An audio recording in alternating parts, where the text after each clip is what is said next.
আচ্ছা, পাতুরি তো আপনাদের সাথে শেয়ার করেছিলাম এর আগে। আজকে করব কিন্তু মাছের পাতুরি। হ্যাঁ, আজকে বানাবো বোয়াল মাছের পাতুরি রেসিপি। বানানো যতটাই সহজ তার চেয়েও কিন্তু খেতে অসাধারণ হয়।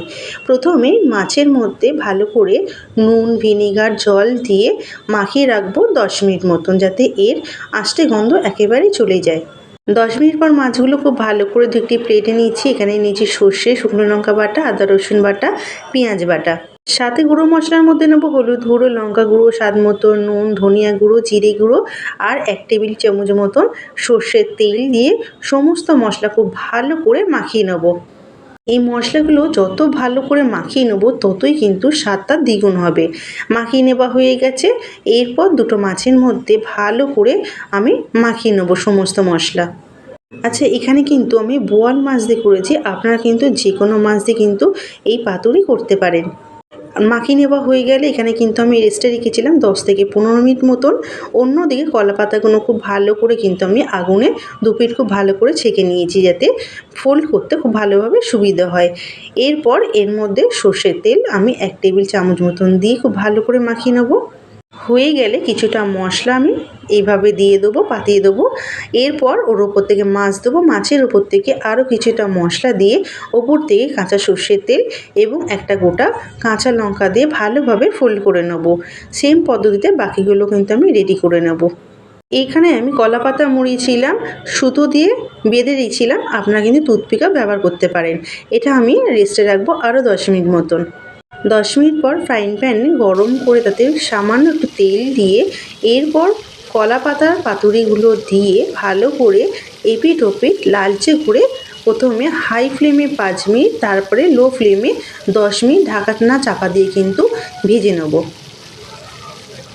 এটা ভেজে নিতে কিন্তু খুব বেশি সময় লাগবে না, চটজলদি কিন্তু হয়ে যায়। এইভাবে ভেজে নিলে কিন্তু ভালোভাবে মশলার রসগুলো মাছের ভেতরে প্রবেশ করে এবং মাছগুলো কিন্তু খুব ভালোভাবে সুসিদ্ধ হয়ে যায়। দেখুন, এখানে কিন্তু আমার খুব ভালোভাবে উল্টে পাল্টে ভেজে নেওয়াতে কিন্তু একেবারে কিন্তু আমার এখানে রেডি হয়ে গেছে পরিবেশন করার জন্য এই বোয়াল মাছের পাতুরি রেসিপি।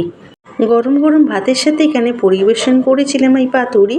বিশ্বাস করো বন্ধুরা, এতটাই অসাধারণ হয়েছিল, বাড়িতে একবার ট্রাই না করলে এর স্বাদ বুঝতেই পারবে না। সম্পূর্ণ কিন্তু ঝামেলা ছাড়াই কিন্তু চটজলদি এই রেসিপি আপনারা অনায়াসে বানিয়ে নিতে পারেন। একঘেয়েমি মাছের ঝোল খেতে একটু বোরিং হয়ে গেলে অবশ্যই কিন্তু এইরকমভাবে পাতুরি রেসিপি আপনারা ট্রাই করতে পারেন।